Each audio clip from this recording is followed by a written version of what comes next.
Conclusion of Roots 2, you came on for about a 5-minute little bit and talked about suggesting that everybody check out their roots.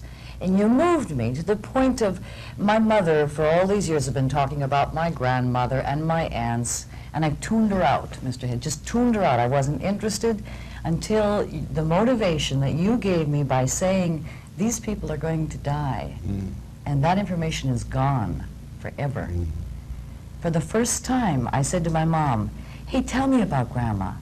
And I recorded it mentally, listened and heard, and all of a sudden took a look at my roots. So I want to thank you for that. Well, that's great. Was she able to tell you much? She has been telling me, see, but I've never listened. I never listened until the motivation that you gave me to tell me to listen. And I listened for the first time. You know, when you say that, many people from many places have said more or less the same thing, experiences they've had, but one thing it made me think about when you said that, it's in the book Roots somewhere, I heard it first in Africa researching, was when the little boy Kunta Kinte was about 4, his grandmother, Yesa, died, and he was grief-stricken. He was just boo-hooing all over the place, and he felt this hand on his shoulder, and he knew it was his father, Omaro, and his father said, my son, it is permissible for you to be sad because you loved your grandmother, but grief-stricken, no. I must teach you something, that in every village there are 3 sets of people. There are 1, those who, like your grandmother, have gone on to spend the rest of time among the ancestors. There are the 2nd people, those like you and me, who are now walking around, talking, doing things, interacting with the other people in this village, and this village with other villages. And then the 3rd set of people, my son, of every village are those waiting to be born into that village. And thus it has been arranged that people in villages continue. And I always like to think that that told by an African father some centuries ago in an insignificant little African village is no less true today in Buenos Aires, in Peking, in Detroit, in wherever we human beings are. The cycle of things. Your grandmother, your mother, you, your children, their children, we all go in this cycle quicker than we realize, you know. Well, because of you, we are now going to record the family history and go back as far as we possibly can. That's fantastic. Thanks. Do you know what country you came England, yes. And I found out from my mother, because I listened, that my grandfather was a greengrocer in Cornwall, England, and shot one night while he was drunk. Well, I'm sorry to hear that, but he Me was. too. But that's it. Have you been to Salt Lake City searching for your records?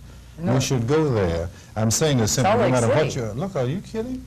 The greatest records in the world, genealogical. I mean, the Mormons keep the greatest records in the world for all people. It has nothing to do with color or nationality or whatever. The greatest set of records, genealogical, in the world are there, even for Oriental people, everybody.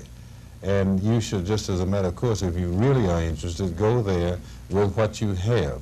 And I guarantee you they can fill in some spots for you. That's for sure. You know, just last, 3 days ago, I got the astounding information. I had them looking for something for me, that Chicken George owned in the late 1800s 115 acres, and he owed $3.50 in taxes. You never paid it? No, I wish I could pay it for him, but he doesn't care now. You're from Henning, Tennessee. That's right. Were you poor? No, I wouldn't say we were poor, but then again, my parents were teachers, you know, so we weren't poor. But it was a kind of community where poverty really, you know, everybody was on kind of a social level where you didn't think about being poor because everybody sort of had more or less the same things, you know. Some people maybe had 2 cabbages and some had 1, you know, but nobody had more than 4, kind of thing, you know. And it was a kind of community where you knew later that you were in an underprivileged status after you left and went to New York or something. But I mean, poor then in comparison with what's happened to you now with your phenomenal success. Well, you talking about financially or something like that? Well, compared to now, I was in poverty then. But on the other hand, I wish that now I could buy some of the things that were free then. Time, the richness of the community, the richness of the culture, many, many things, you know. And I'll give you just an example. A buddy of mine, Fred Montgomery, a guy who used to wrestle with in the mud, just little kids, I want to talk with him, just reminisce, nostalgia. My schedule now is such I can't run down to Henning and reminisce, so it was arranged that Fred would fly up here, and we arranged the airline, everything, and we had him fly in yesterday, I think. And it's so arranged that tomorrow, all day tomorrow, I'm clean, have nothing on the schedule except to talk and reminisce with my boyhood buddy. You know, that's the way things are now. You tell a story of a couple of cans of sardines. Would you share that with us? Yeah. In 1960, I had just come out of the U.S. Coast Guard. I was 20 years in the Coast Guard. And in there, I had begun to write. I taught myself as best I could. And I was daring to hope I could make a living as a freelance writer. I loved writing, but I was afraid.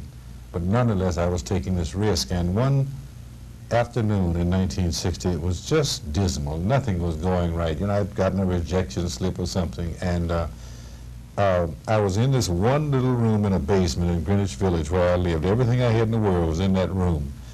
And I was taking the kind of psychic as well as physical inventory.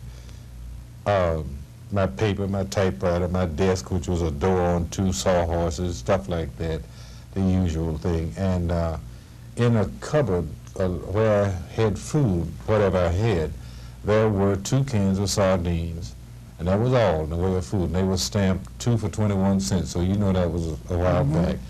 And I had a nickel, dime, and 3 pennies. And that was all I had in the world. And I just dropped them all in the sack and twisted the neck, and I thought, you know, from here there's nowhere to go but up. And I just kept the sack over the years. And finally, as it turned out, it was about 7 years later, I had then written my first book, The Autobiography of Malcolm X, and it did pretty good. And I took my sardines and the 18 cents and I had them framed against green velvet in a glass frame. And I said, I will, just sort of a little thing to myself, I'll always let these hang on the wall wherever I am. As a reminder. Yeah, and I did hang them on the wall. And then the next really big thrill was just my own private, personal thrill, was now the things hang on the wall in Beverly Hills. And a real big kick was after Roots. I put on one side of them the Pulitzer Prize, and on the other side, 9 Emmys, you know, so it's sort of nice, you know.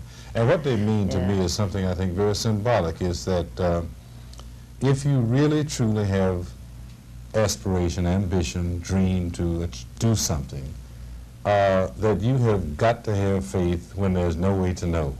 And when everything seems to indicate down, no way, you know, that you can't do it, you've got to have the faith that you can do it somehow. And that's not some noble statement, that's just the way it is. James Earl Jones played your role in Roots. I thought before that you two really kind of looked alike, and now when I meet you in person that there's a resemblance, but not as much as I thought. Would you have liked to have played your own self? No. James isn't as good looking. Yeah, that's true. We always have that joke about ourselves.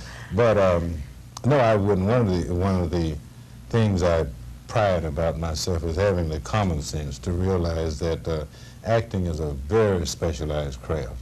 And a lot of people who like to feel they can jump in it, you know, and sort of take off and be actors, but not so. It's just like now or then, with more frequency than that, people come around, they try to get to you, and their feeling is they could write something if you just tell them what to do.